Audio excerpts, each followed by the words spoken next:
अस्सलाम वालेकुम। आज मैं आपके साथ अंडे की मिठाई बना रही हूँ, जिसको कि अंडे का मैसूब भी बोलते हैं। बहुत ही टेस्टी और बहुत डिलीशियस रेसिपी है। और जो हम अंडे का रेगुलर हलवा बनाते हैं उससे काफ़ी डिफरेंट है। और सर्दियों के लिए तो ये बहुत ख़ास है और साथ में बहुत हेल्दी भी है। तो आइए देख लेते हैं इस डिलीशियस अंडे की मिठाई बनाने के लिए हमें किन किन इंग्रेडिएंट्स की ज़रूरत पड़ेगी। अंडे की मिठाई बनाने के लिए मैंने यहाँ पर 6 अंडे लिए हुए हैं। 1 कप यानी कि 250 ml मैंने घी लिया है। आप प्योर घी ले लें या फिर डालडा घी भी ले सकते हैं। 1 कप यानी कि 200 ग्राम मैंने यहाँ पर शक्कर ली हुई है। और 250 ग्राम यानी कि 1 कप मैंने खोया लिया हुआ है, यानी कि मावा। आप इसकी जगह चाहें तो मिल्क पाउडर का भी इस्तेमाल कर सकते हैं अगर आपको खोया नहीं मिल रहा है। और 50 ग्राम यानी कि हाफ कप मैंने लिए हुए हैं बादाम। इनको मैंने 4-5 घंटे भिगोकर इसका छिलका उतार लिया था। और 1 टीस्पून मैंने यहाँ पर वनीला एसेंस लिया हुआ है। इसको डालने से अंडे की महक जो स्मेल होती है वो ख़त्म हो जाती है। अगर आपके पास है तो ज़रूर इसको डालिएगा। और हाफ टी स्पून यहाँ पर हम छोटी इलायची के पाउडर का इस्तेमाल करेंगे। तो सबसे पहले हम एक मिक्सी का जार ले लेंगे। आप चाहें तो हैंड ब्लेंडर या फिर हैंड विस्कर का भी इस्तेमाल कर सकते हैं। इसमें हम अंडे ट्रांसफ़र कर देंगे और इसी के साथ हम इसमें शक्कर डाल देंगे। आपको पाउडर्ड शुगर लेने की ज़रूरत नहीं है, सिंपली ग्रैन्युलेटेड शुगर ले लें। और ये जो बादाम लिए थे इसका मैंने एक फाइन पेस्ट बना लिया है थोड़ा सा दूध डालकर। ये भी हम इसमें डाल देंगे और साथ में डालेंगे घी। और जो हमने खोया लिया है ये भी हम इसमें डाल देंगे। और इसमें जो हमने वनीला एसेंस लिया है ये भी डाल देंगे। और अब हमें इसको 12 से 15 सेकंड के लिए चला लेना है। हमें इसका एक फाइन सा पेस्ट बनाना है, बहुत देर नहीं चलाना है। ये देखिए 12 से 15 सेकंड ही मैंने इसको चलाया था और इसका एक पेस्ट बन गया है, स्मूथ पेस्ट। मैं आपको दिखा देती हूँ। ये देखिए एकदम स्मूथ पेस्ट हमारा तैयार है। अब हमें इसको पकाना शुरू करना है, तो चलते हैं इसके कुकिंग प्रोसेस की तरफ। हमें इस मिक्सचर को एक हैवी बॉटम और खुले वेसल में ट्रांसफ़र कर देना है। अब हमें यहाँ पर इसको पकाना है। तो यहाँ पर हमने गैस की फ्लेम को ऑन कर लिया और गैस की फ्लेम को लो और मीडियम के बीच में रखना है। यहाँ पर गैस की फ्लेम को हाई नहीं रखना है, वरना अंडे के जो टुकड़े हैं वो अचानक से पककर जमना शुरू हो जाएंगे। और हमें यहाँ पर अंडे को जमाना नहीं है। इसका जो ये पेस्ट है ये इसी फॉर्म में ही रहना चाहिए। तो लगातार इसको चलाते हुए पकाएंगे। इस बात का भी ध्यान रखना है कि बस आपको इसको लगातार चलाना है जब तक इसकी पूरी कुकिंग नहीं हो जाती है।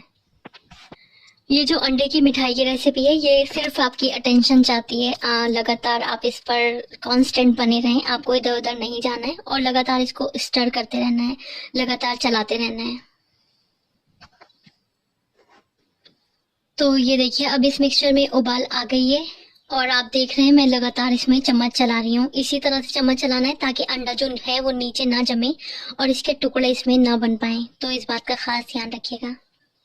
हर 5 मिनट के बाद मैं आपको इसके रिजल्ट दिखा रही हूँ। ये देखिए अभी 5 मिनट मैंने उबलने के बाद इसको लगातार चलाते और पकाया है, तो अब ये इतना गाढ़ा हो गया है। हमें इसको अभी और पकाना है।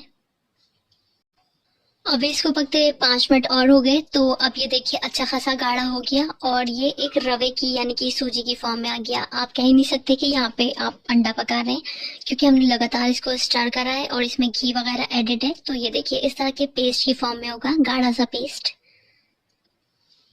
अभी इस मिक्सचर को पकते हुए 20 मिनट के करीब हो गए और आप देख रहे हैं ये काफ़ी गाढ़ा सा हो गया है और एक लम्प की फॉर्म में आ चुका है।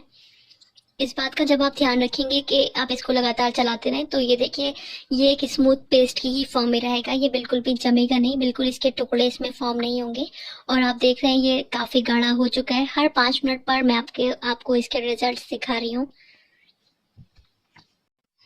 और अब आप देख सकते हैं ये एक लम्प की फॉर्म में आने लगा है, यानी कि अब ये इकट्ठा होने लगा है। तो इस स्टेज पर मैं गैस की फ्लेम को मीडियम कर दूंगी ताकि इसका जो कलर है वो थोड़ा सा कैरमलाइज्ड हो जाए, थोड़ा जल्दी जल्दी हो जाए।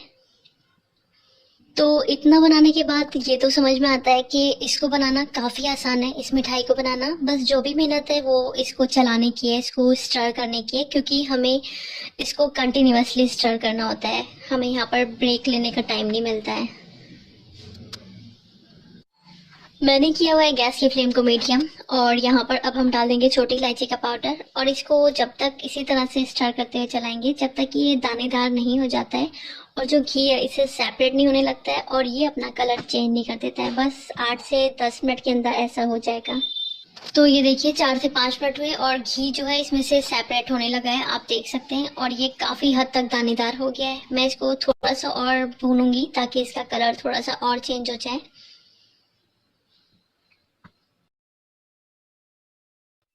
और ये देखिए अब इसने अपना कलर बदलना शुरू कर दिया है। थोड़ा सा कलर और डार्क होने तक मैं इसको इसी तरह से स्टर करूंगी मीडियम फ्लेम पर। ये देखिए 3 से 4 मिनट मीडियम फ्लेम पर मैंने इसको लगातार स्टर करा है और ये एकदम कैरमलाइज्ड भी हो गया और दानेदार भी परफेक्टली हो चुका है। हमारा मिक्सचर तैयार है। अब हम इसको मोल्ड में ट्रांसफर कर लेंगे। यहाँ पर मैंने एक मोल्ड को पहले से घी लगा कर रखा हुआ है, इसमें हम इस मिक्सचर को ट्रांसफर कर देते हैं और इसको स्मूथ कर लेंगे। इसको स्मूथ करने के लिए मैं पोटैटो मैशर ले रही हूँ। इससे इस तरह से प्रेस कर करके मैं स्मूथ कर लूंगी। और ये देखिए इसको इस तरह से दबाने पर घी आराम से रिलीज हो रहा है, यानी कि इसमें बिल्कुल कच्चापन नहीं है। एकदम परफेक्ट हमारा मिक्सचर बनकर तैयार हुआ है।